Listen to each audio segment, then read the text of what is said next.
Hello friends, எல்லோரும் எப்படி இருக்கீங்க? நான் உங்கள் விஜி. இன்றைக்கி நான் உங்களுக்கு முறுமுறு சேப்பங்கிழங்கு வறுவல் எப்படி செய்கிறதுன்னு காட்ட போகிறேன். இது ரொம்ப மொறுமொறுன்னு இருக்குங்க. இது ஒன்றுக்கு ஒன்று ஒட்டாமல் ரொம்ப கிறிஸ்பியாக ரொம்ப ரொம்ப அருமையாக இருக்கும். இது நார்மலாக நம்ம செய்யும்போது கொஞ்சம் அந்த பிசுபிசுப்பு தன்மை இருக்கும் இல்லையா, அது எல்லாம் இல்லாமல் சூப்பராக ஒரு 3 ஸ்பூன் ஆயில் இருந்தாலே போதும். இந்த சேப்பங்கிழங்கு நீங்கள் சூப்பராக வறுத்துடலாம். இந்த சேப்பங்கிழங்கு பொரியல் செய்கிறதுக்கு நம்ம ரொம்ப கஷ்டப்படவும் வேணாங்க, சட்டு சட்டுன்னு செஞ்சிடலாம். சூப்பரான இந்த சேப்பங்கிழங்கு ஃப்ரை எப்படி செய்கிறதுன்னு இன்றைக்கி நான் உங்களுக்கு காட்ட போகிறேன். சட்டு சட்டுன்னு வீடியோக்குள்ளே போயிடலாம், வாங்க பார்க்கலாம் எப்படி செய்யலான்னு. இதுக்காக நம்ம என்ன பண்ணணும், நல்ல குவாலிட்டியாக சேப்பங்கிழங்கு வாங்கிட்டு இது என்ன பண்ணணும், நம்ம நல்லா கழுவிடணும். கழுவிட்டு இது ஒரு குக்கரில் போட்டு கொஞ்சோண்டு உப்பு போட்டு கொஞ்சம் தண்ணி போட்டு நம்ம இது வேக வச்சு எடுத்து வச்சுக்கணும். இது ரொம்ப வேக வச்சிட்டிங்கன்னா நம்மளுக்கு ஃப்ரை பண்ணும்போது நல்லா மசிச்சிடும். நம்ம என்ன பண்ணணும், ஓரளவுக்கு ஒரு விசில் இல்லைன்னா 2 விசில் மட்டும் வச்சு தான் எடுத்துக்கணும். இதுதான் ஃபஸ்ட்டு டிப்புங்க. சேப்பங்கிழங்கு ரொம்ப நேரம் வேக வைக்கக்கூடாது. ஒரு 2 விசில் இல்லைன்னா 1 விசில் போதும்.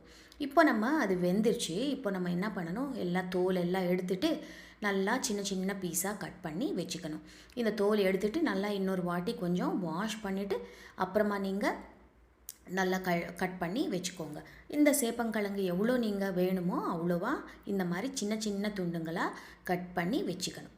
இப்போது சேப்பங்கிழங்கு ரெடி ஆயிடுச்சு. இப்போ இது எப்படி ஃப்ரை பண்ண போகிறோம், கொஞ்சம் ஆயிலில் எப்படி ஃப்ரை பண்ண போகிறோம் பார்க்கலாம் வாங்க.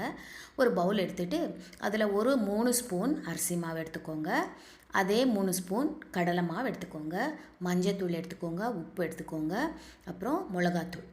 இது எல்லாம் கலந்து விட்டுருங்க. இந்த மாதிரி நல்லா கையில் கலந்து விட்டுருங்க. இப்போது இந்த சேப்பங்கிழங்கு போட்டு கையில் பிசையக்கூடாது, நல்லா இந்த மாதிரி கோட் பண்ணணும். அந்த பவுடர் ஃபுல்லாக இந்த எல்லா பீசஸ்க்கும் நல்லா அந்த மாதிரி அந்த மாவெல்லாம் நல்லா கோட் ஆகணும். இது நம்ம கையில் மசிச்சிட்டோன்னு வச்சுக்கோங்க, அப்புறமா இது முறுமுறு நல்லா வராது. இந்த மாதிரி சும்மா அப்படி லைட்டாக தடவி விட்டுடணும். இப்போது கடாய் சூடு பண்ணி அதில் ஒரு 3லேருந்து 4 ஸ்பூன் எண்ணெய் மட்டும் விட்டால் போதும். இப்போ இந்த சேப்பங்கிழங்கு ஃபுல்லாக அப்படியே போட்டுருங்க. நீங்கள் கொஞ்சம் கொஞ்சமாக வறுக்கணும், இதெல்லாம் தேவையே இல்லை. நீங்கள் இந்த மாதிரி கொஞ்சம் அகலமான கடாய் எடுத்துக்கோங்க. எடுத்துகிட்டு இந்த சேப்பங்கிழங்கு ஃபுல்லாக அப்படியே போட்டுருங்க. போட்டுட்டு ஒரு 2 நிமிஷம் இது கிளறாதீங்க, அப்படியே விட்டுருங்க. ஒரு 2 நிமிஷத்துக்கு அப்புறம் இந்த மாவெல்லாம் ஃபுல்லாக இந்த சேப்பங்கிழங்கு நல்லா ஒட்டிடும். இப்போது நம்ம இப்போவே கிளறிட்டோன்னு வச்சுக்கோங்க, இந்த மாவு அப்படியே உதிர்ந்து வந்துடும். இப்போ பார்த்தீங்களா, ஒன்றுக்கு ஒன்று ஒட்டாமல் சூப்பராக எப்படி ஃப்ரை ஆகுதுன்னு. ஆனால் இது 5லேருந்து 7 நிமிஷம் நம்ம நடுவில் கிளறிட்டே நல்லா எல்லா சேப்பங்கிழங்கும் நல்லா ஃப்ரை ஆகுற மாதிரி, மொறுமொறுன்னு ஃப்ரை ஆகுற மாதிரி நம்ம கொஞ்சம் பொறுமையாக ஒரு 5லேருந்து 7 நிமிஷம் இந்த மாதிரி பரவி விட்டுட்டு கடாயில் நல்லா பரவி விட்டுட்டு நீங்கள் ஃப்ரை பண்ணிங்கன்னா சூப்பரான மொறுமொறு சேப்பங்கிழங்கு ஃப்ரை ரெடி ஆகிடும். இது சாம்பார் சாதம், ரசம் சாதம் கூட செம்மையாக இருக்கும். கண்டிப்பாக ட்ரை பண்ணி பாருங்கள், நீங்கள் நல்லா பாராட்டு வாங்குவீங்க.